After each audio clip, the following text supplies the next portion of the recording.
I've been asked to respond on behalf of my right honourable friend, the Prime Minister, who is currently attending the G20 Leaders Summit in Bali. May I also say, Mr Speaker, after the missile strike in Poland yesterday, that we reaffirm our solidarity with Poland, we express our condolences with the victims, and we're working with our allies to determine precisely what happened, and the Foreign Secretary will be making a statement shortly. I bet. Mr Speaker, could I begin by associating myself with the comments of the Deputy Prime Minister? I'm sure the whole House will want to reaffirm our complete support for Ukraine and for Poland in the face of Russian aggression. When he had got the job in his first day, the Prime Minister promised, and I quote, integrity, professionalism and accountability. Where is it? I assume the Deputy Prime Minister agrees with that promise and would expect all ministers to follow such principles. Therefore, does the Deputy Prime Minister also agree that in line with his promise, the Prime Minister should ensure that no minister who has a complaint of bullying upheld against them should continue to serve in his government?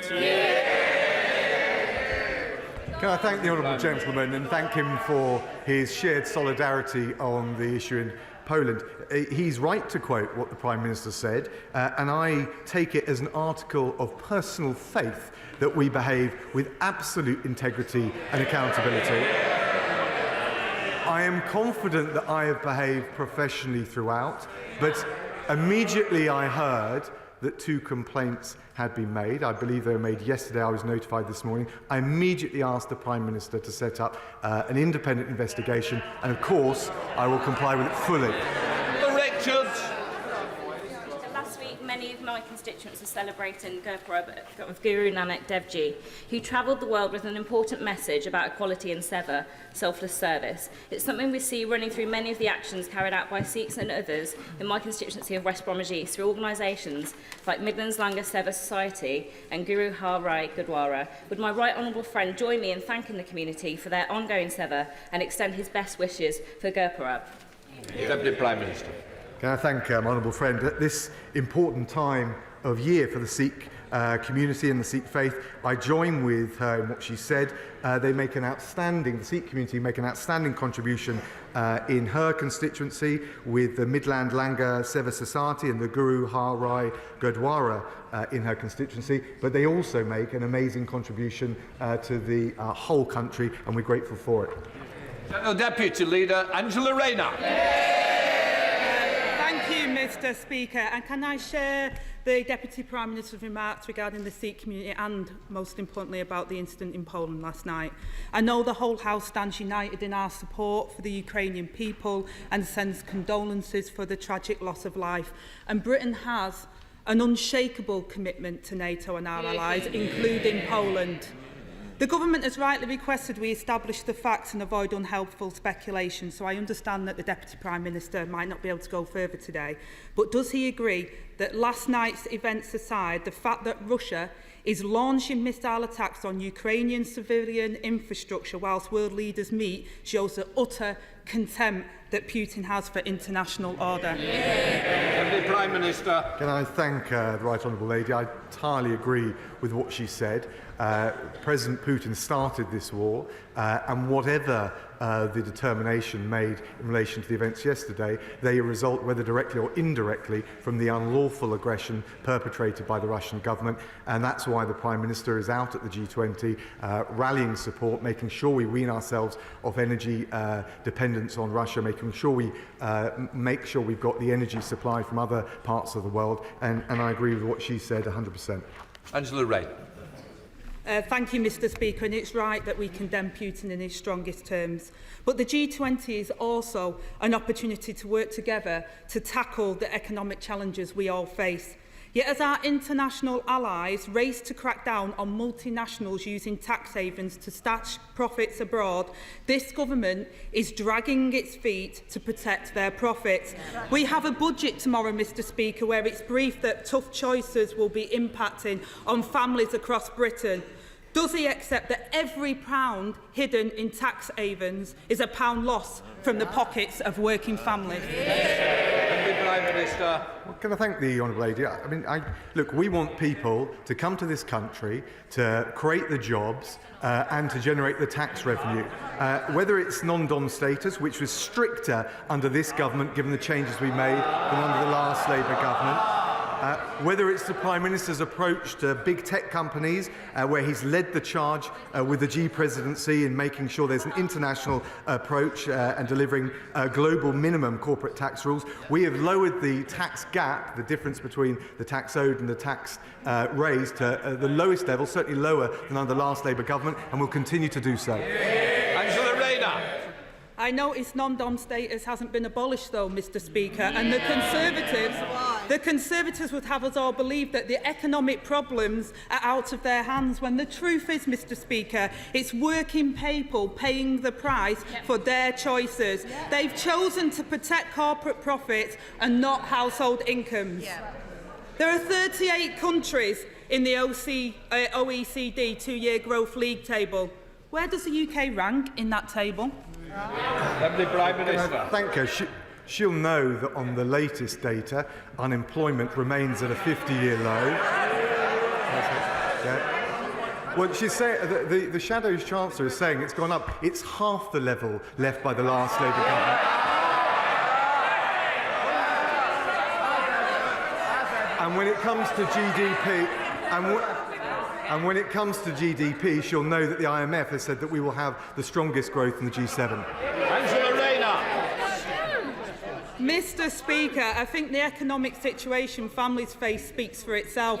But I'll answer the question for the Deputy Prime Minister. The answer is 38 out of 38 on growth. If there was a World Cup for growth, we wouldn't even qualify. Working people are paying the price for 12 years of Tory failure. The wrong choices by the wrong people. Now, after days of dodging and denial, this morning, the Deputy Prime Minister finally acknowledged formal complaints about his misconduct. But his letter contains no hint of admission or apology. This is anti-bullying.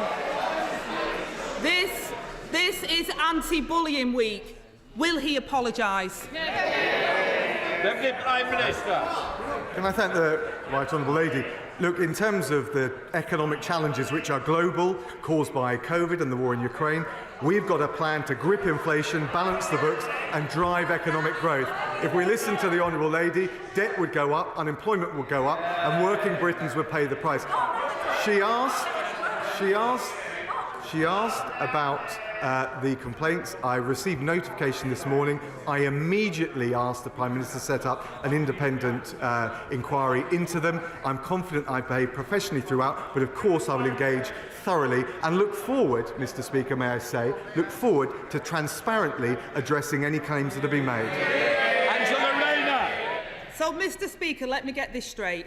He has had to demand an investigation into himself because the Prime Minister is too weak to get a grip. A Prime Minister in office less than a month, with a disgraced Cabinet Minister resigned with his good wishes, the Home Secretary who breached the ministerial code and risked national security still clings on, and now the Prime Minister defends his deputy whose behaviour has been described as abrasive, controlling and demeaning. With junior staff, Mr. Speaker, too scared to even enter his office. And that's without mentioning the flying tomatoes. The Deputy Prime Minister knows his behaviour is unacceptable. So what's he still doing here? Deputy Prime Minister. Mr. Speaker, I'm here and happy to address any specific point she wishes to make. That never happened, she says from a sedentary position, and I will thoroughly rebut and refute any of the claims that have been made. She hasn't, in fact, put a specific point to me. If she wishes to do so, and this is her opportunity, I'd be very glad to address it. Angela Rayner. Mr. Speaker. Thank you, Angela Rayner. Thank you, Mr. Speaker. Maybe he just doesn't think there's a problem, or maybe he's suggesting that civil servants are liars. Now he's reportedly banned from meeting junior staff without supervision. While we await an inquiry the Prime Minister hasn't even instigated from a watchdog he hasn't even appointed. In the Prime Minister's letter, he did not say how and when this will be investigated or by who. No ethics, no integrity and no mandate, and still no ethics advisor. So when will they appoint an independent ethics advisor and drain the swamp? Mr. Speaker, the recruitment of the new ethics advisor is already underway and taking place at pace. But may I say, Mr. Speaker, there's a reason that she's come to the dispatch box with her usual mix of bluster and mudslinging. It's because they don't have a plan.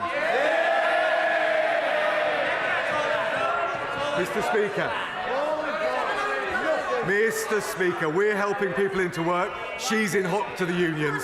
We're protecting our borders. She voted against every single measure to control illegal immigration for this country. We're delivering cleaner growth and energy security. She wants to send billions in reparation payments abroad. The British people want a government that can deal with the real challenges, and they're not up to it. Lucy Allen. Thank you, Mr. Speaker. Hope House Children's Hospice provides dedicated end-of-life care to children from Telford and across Shropshire. This Sunday, Hope House is holding an online fundraiser called the Big Night In, and they aim to beat last year's target of £500,000. Among the fabulous prizes are premium tickets to the Telford Steam Railway Polar Express. Lucky winners will enjoy a Christmas adventure to the North Pole, complete with hot chocolate, cookies, golden tickets, and the first gift of Christmas from Santa, which is the reindeer's silver bell. Please will the Deputy Prime Minister log on to Hope House Children's Hospice Big Night In this Sunday, and if he's lucky enough to win a pair of tickets to the Telford Polar Express, I should be delighted to go to the North Pole with him. Some might want you to go there, be careful. Can I thank my honourable friend and congratulate her and Hope House Children's Hospice for the amazing work they do. I've been working very closely with Shooting Star Child Hospices, which is a similar organisation in my constituency. If she ever gets bored of the trains, I jumped out of an aeroplane at 15,000 feet to raise money for Shooting Star. She'd find it a thoroughly enjoyable experience. Deputy Leader of the SNP, Kirsten Oswald. Thank you, Mr. Speaker, and can I associate myself and my colleagues with the remarks made about the immense contribution of our Sikh communities. Mr. Speaker, the SNP extend our full support and condolences this morning to Poland following the death of 2 civilians last night, and while a full investigation is ongoing, we reiterate our calls for Russia to end its brutal war of aggression against Ukraine. Mr. Speaker, yesterday the Prime Minister was asked 6 different times to apologise for the disaster of the Tory mini-budget and the financial crisis it caused. And all 6 times he refused to say sorry. And now, this morning, people are waking up to the news that this Christmas they will be hit with the worst inflation in 41 years. So will the Deputy Prime Minister stand up today and do what his boss wouldn't? Will he say sorry? Deputy Prime Minister. Can I thank the honourable lady for what she said, both about Poland, but also about the importance of our solidarity with the international community against the appalling illegal invasion by Russia of Ukraine. Look, in terms of inflation, clearly that is a problem. I think as Chancellor and now as Prime Minister, and for months, it has been this Prime Minister who's been making clear that it is the #1 economic challenge we face. We've got a plan to grip inflation, to balance the books, to drive economic growth, and my right honourable friend, the Chancellor, will be making a statement tomorrow, the autumn statement, which will set out our plan to take the Scottish people and everyone across the United Kingdom through these challenges. Oswald. Thank you, Mr. Speaker. Mr. Speaker, if they can't even say sorry for the mess that they've made, what hope do we have of them fixing it? Because let's be clear, tomorrow's budget is imposing austerity 2.0 on all of our constituents. That is the political choice that the Tories are making. Exactly. But there are always different and better choices. Only this week, the Scottish Child's Payment rose to £25 a week. That's a 150% increase in 8 months, and it will help 400,000 children. So if the Tories won't say sorry for the mess that they have made, will they at least make the right choice for once? Will his government join the fight against child poverty tomorrow, follow the lead of the Scottish Government and match the Scottish Child Payment? Deputy Prime Minister. The Honourable Lady will know that we are facing challenges that are faced all around the world because of COVID, because of the war in Ukraine. We've seen rising inflation in Germany, in the Eurozone, in the US. But the reality is, this Prime Minister and this Chancellor have a plan. We're going to have more details set out in the autumn statement. But of course, the UK Government will continue to work with the Scottish Government collaboratively to safeguard and protect the most vulnerable right across the United Kingdom. And I think that's what the Scottish people expect. Belper Mills in my mid-Derbyshire constituency are in a state of disrepair. The community is hugely worried about their future. It matters not just for my constituents, but for the whole country, because the mills are part of the UNESCO World Heritage Site in the UK. If appropriate redevelopment is not agreed soon, the site risks losing its World Heritage Site status. Will my right honourable friend confirm that the government will pay close attention to this case in order to ensure that we do not lose our World Heritage status? And will he come with me to visit the mill and discuss potential solutions with local people? Prime Minister. Can I thank my honourable friend for her campaigning on this? And yes, of course, we will continue to monitor the condition of Belper Mills and the planning applications. I think the best I can say is we strongly encourage all the local bodies, whether it's the council, the applicant, to continue to work together, because above all, her constituents will want to continue to celebrate the proud and rich tradition represented by Belper. Sir Geoffrey Donaldson. The Prime Minister will join me in welcoming the comments yesterday by the Foreign Secretary to the European Scrutiny Committee that securing Northern Ireland's place within the Union will be the priority of the Government in the negotiations with the European Union on the Northern Ireland Protocol. One of the benefits of that union is the support that the Government of the United Kingdom is providing to households and businesses across the entire country to tackle the cost of living crisis. Will the Deputy Prime Minister assure me that the £400 energy support payment that is due to be made to households in Northern Ireland will be announced as soon as possible? Deputy Prime Minister. Yeah, I thank the honourable gentleman. Absolutely what he said about securing Northern Ireland within the constitutional economic integrity of the UK is absolutely vital. The Prime Minister has been very clear upon that, as well as the Foreign Secretary. And of course, the Chancellor will be saying more on the economic measures and the particular fiscal measures he referred to tomorrow. Sir Edmund Lee. Even if an illegal migrant is stopped on a French beach, as no one is ever arrested, he will simply come back the next day. Will the Deputy Prime Minister ensure that we remove all pull factors for illegal migration by using his new Bill of Rights to ensure that we have the legal power to arrest and deport and detain illegal migrants, and, for instance, have a review about a national identity card so that people just don't vanish and they never ever get deported? Deputy Prime Minister. Well, can I thank my honourable friend? I totally agree with him that we need to strain every sinew to stop this appalling trade in misery. There's no silver bullet. I think the agreement that the Home Secretary made with her French opposite number will help. We're embedding UK officials with their French counterparts for the first time. He's right that the Bill of Rights can help as well, not least in preventing interim orders from the Strasbourg Court from being recognised in the UK courts.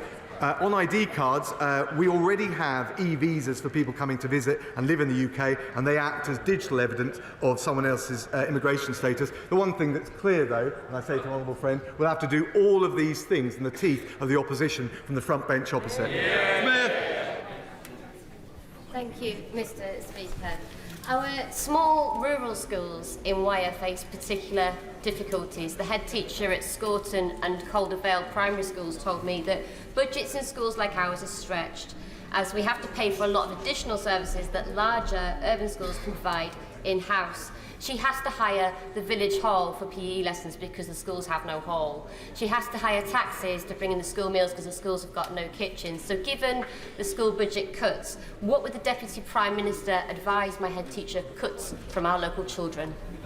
Minister. Can I say to the Honourable Lady, we are very sympathetic to the challenges that all of our schools face. More will be said about the specific measures tomorrow, but she should stand assured that we are the top spenders as a percentage of GDP in the G7 on primary and secondary education, and standards, which matter to pupils and parents most, have increased, with schools rated good or outstanding up from 68% in 2010 to 87% today.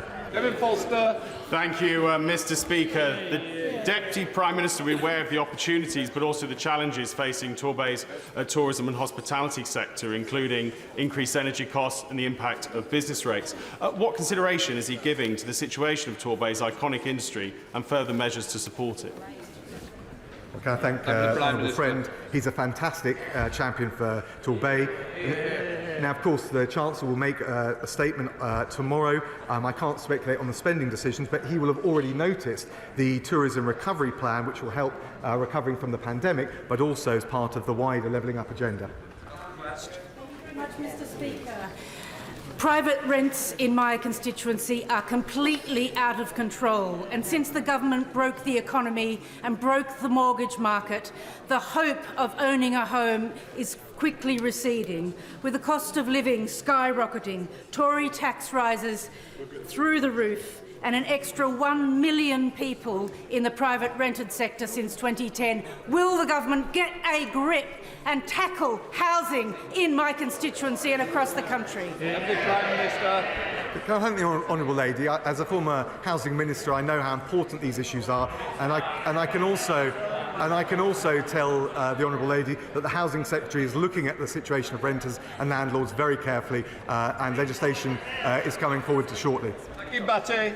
Thank you, Mr. Speaker. My constituent, Mikey Akers, who has verbal dyspraxia, said the following a few weeks ago: "I'm not ashamed of my disability, but I am ashamed of the people who judge me without knowledge or understanding."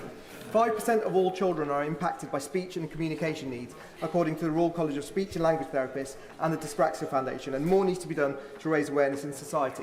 Will my right honourable friend agree to convene a meeting with the Prime Minister to raise awareness about verbal dyspraxia, so inspirational people like Mikey are never again left without a voice? Deputy Prime Minister. Can I thank my honourable friend for his doughty championing and highlighting of Mikey's campaigning. All children and young people should receive the support they need to make the very best of all their talents and potential. We published, he will know, a green paper in March covering a whole range of these issues, and I will certainly make sure he gets a meeting with the relevant minister. Thank you, Mr. Speaker. Can the Deputy Prime Minister tell this House if he has ever entered into a non-disclosure agreement connected to a complaint against him? Deputy Prime Minister. He's referring to an employment dispute that was settled before I entered the House. It wasn't an NDA, but it did involve a confidentiality clause, which was standard at the time. Harriet Baldwin. Thank you, Mr. Speaker. And all our constituents want to see an end to the dangerous and illegal crossings of the Channel. And one of the best ways to do that is to make sure that services are delivered in the first safe place that refugees flee to. And in that context, the Deputy Prime Minister, as a former Foreign Secretary and Development Minister, would he commit to backing the work of Education Cannot Wait, which delivers education in those refugee camps? Prime Minister. Well, can I thank my honourable friend? She's absolutely right about the brilliant work they do. She will know how important the campaign for girls' education was, both to the last Prime Minister but also this Prime Minister, and we will certainly look at what more we can do to support the brilliant work, particularly for children growing up in camps like that. Dr. Rupert. Thank you, Mr. Speaker. Does the Deputy PM's comeback, which I congratulate him on, and the new direction of tomorrow signal that the ban on no-fault evictions from the last manifesto is all back on after zilch from the last PM?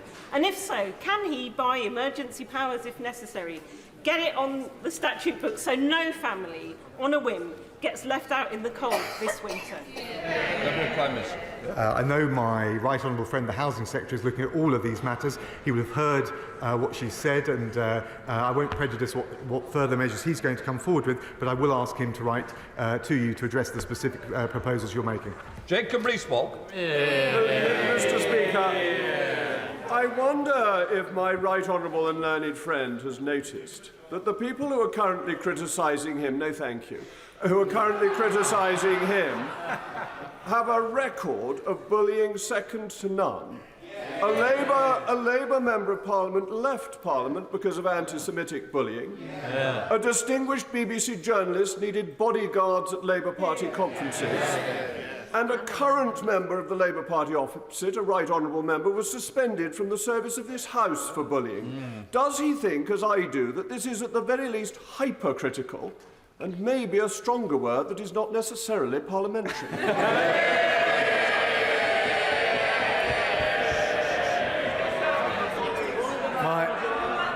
My right honourable friend makes his point in his usual inimitable way. All I will say is I think it's important that we all take responsibility for our actions, and that's precisely what I've done today. Rebecca Long-Bailey. Thank you, Mr. Speaker. A 1958 instruction from Whitehall ordered medics to take blood samples regularly from exposed veterans during nuclear weapons tests. However, I've been made aware that many veterans and their families have reported being unable to obtain these test results, and so denied the ability to make any sense of what they, and in some cases their families, suffered. So can the Secretary investigate and inform me of the legal rights of these men in obtaining their medical records, and will he undertake to ask the Prime Minister to order these medical files be opened to veterans and the UK Health Security Agency immediately? Deputy Prime Minister. Can I thank the Honourable Lady? She's been a consistent champion on this issue, and I recognise and pay tribute to her for that. My understanding is that the information is available to veterans and their families who may request details of their service and medical records, but if she would like to write to me, I will make sure on the more specific points she made, she gets an adequate answer. Hayes. Thank you, Mr. Speaker. I rise not to perpetuate partisanship nor parrot party lines, but merely to amplify the sentiments of the honourable lady for Salford and Eccles.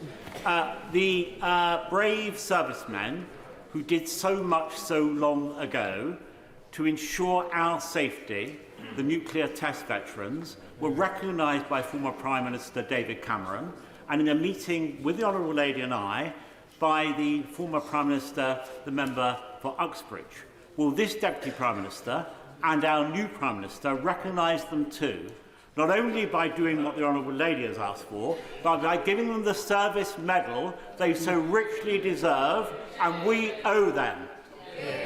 Prime Minister. Well, my right honourable friend is absolutely right, and we should forever be grateful to all those service personnel who participated in the British nuclear testing programme. I can tell him and I can reassure him we have asked officials to look again at recognition with medals, and any recommendations will be announced in the usual way.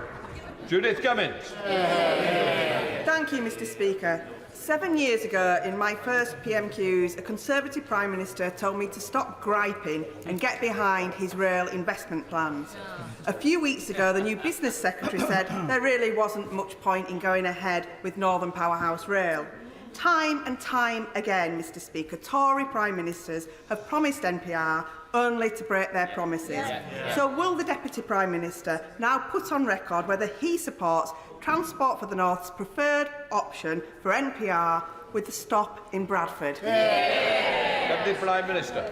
I can tell the Honourable Lady that our £96 billion integrated rail plan will make the Northern Powerhouse Rail a reality. We're committed.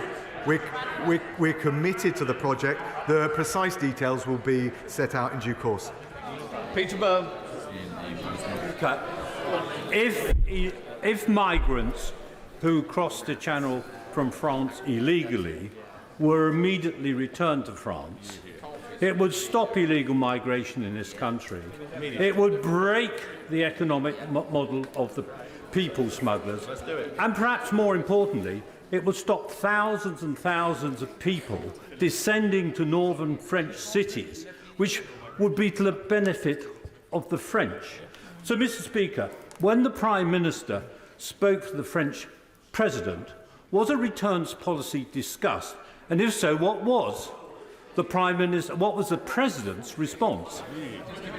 Can I thank my honourable friend? He's absolutely right to raise this issue. I can't tell him the precise readout from the meeting. I haven't seen it yet. What I can tell him is, of course, the Home Secretary's deal, an agreement with her French opposite number, means a 40% increase in officers patrolling beaches in northern France. For the first time ever, UK officers will be embedded with their French counterparts. There'll be investment in port security infrastructure, more technology and more wider European cooperation.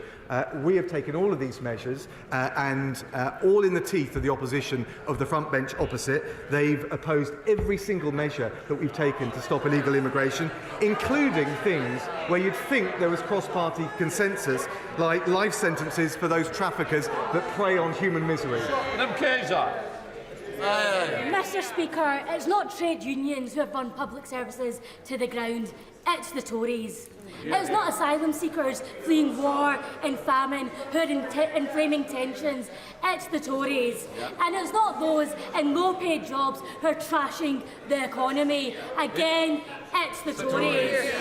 So can the Deputy Prime Minister inform the House when this Tory government will finally accept responsibility for their economic, social and political mismanagement rather than blaming everyone else? Deputy Prime Minister. Well, Mr. Speaker, it's not a matter of blaming anyone, it's a matter of the team effort, the shared endeavour, working with the Scottish Government to make sure we get a grip on inflation, the #1 priority. And it's got to be said, if the Honourable Lady takes the position that we agree with inflation-busting pay rises, as difficult as these decisions are, we will only see inflation stay and prolong for longer. That will hurt the most vulnerable in our communities, whether it's in Scotland or across the rest of the UK.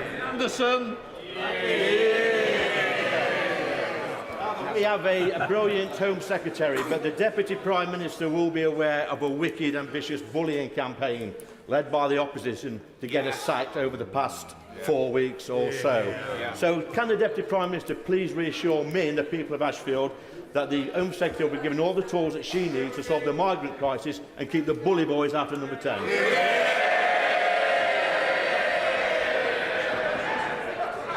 My honourable friend is absolutely right. We fully support the Home Secretary and the important measures she's taking, whether it's the Rwanda scheme, whether it's implementing the Nationality and Borders Act, and whether it's the New Deal with France to make sure that we collaborate with our international partners on what is a shared issue. And the one thing that he can also rest assured is it will be opposed tooth and nail by the Labour Party opposite. Charles Bourne. Thank you, Mr. Speaker. In 1936, people from my constituency in Jarrow marched to Parliament demanding jobs. They were living in poverty and were hungry. 86 years later, and 39% of kids in Jarrow are still hungry.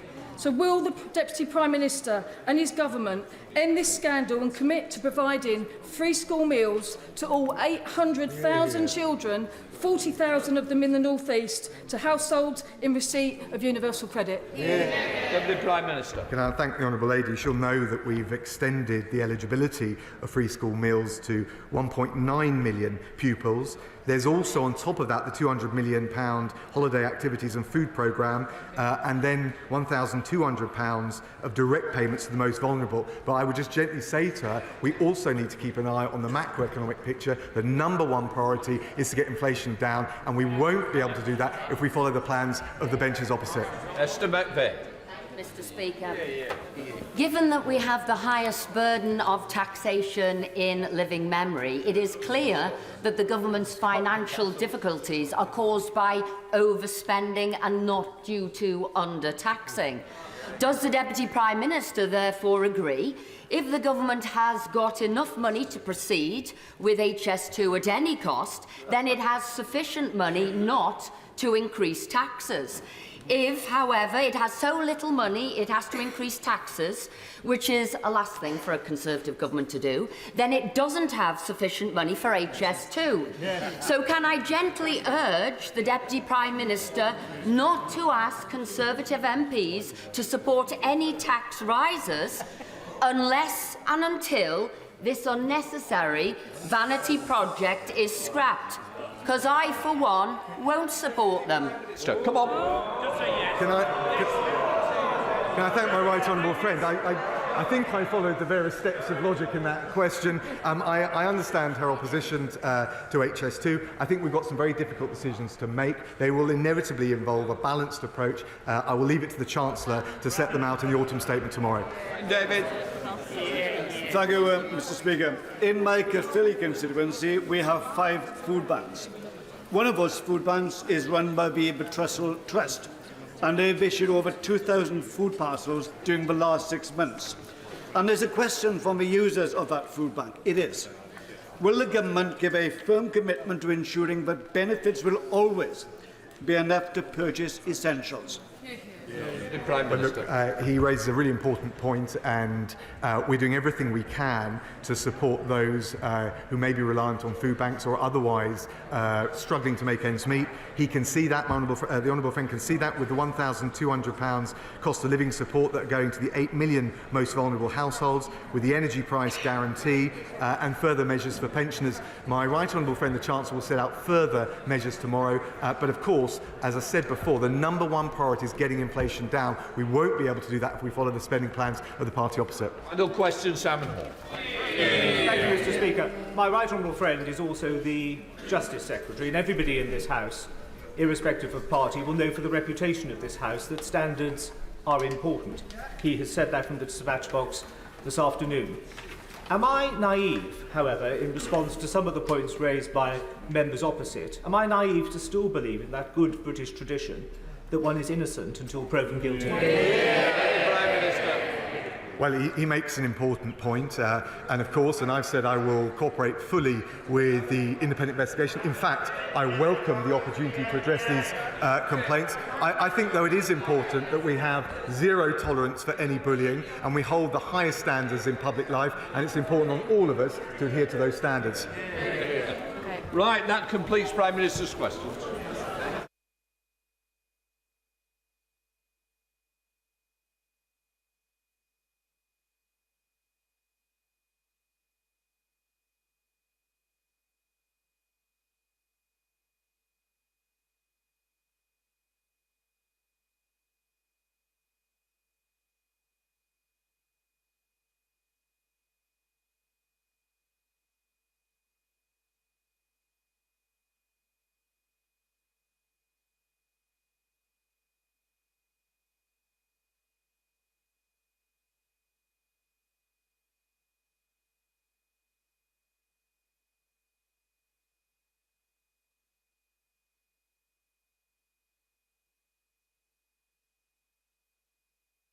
Right, let us start with the urgent question.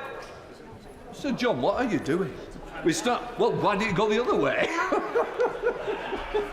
Give him a job on that front bench. Right, let us start with the urgent question. Yvette Cooper, Shadow Secretary. Home Secretary to make a statement on migration. Thank you, Mr. Speaker. The continued rise of dangerous channel crossings is completely unacceptable.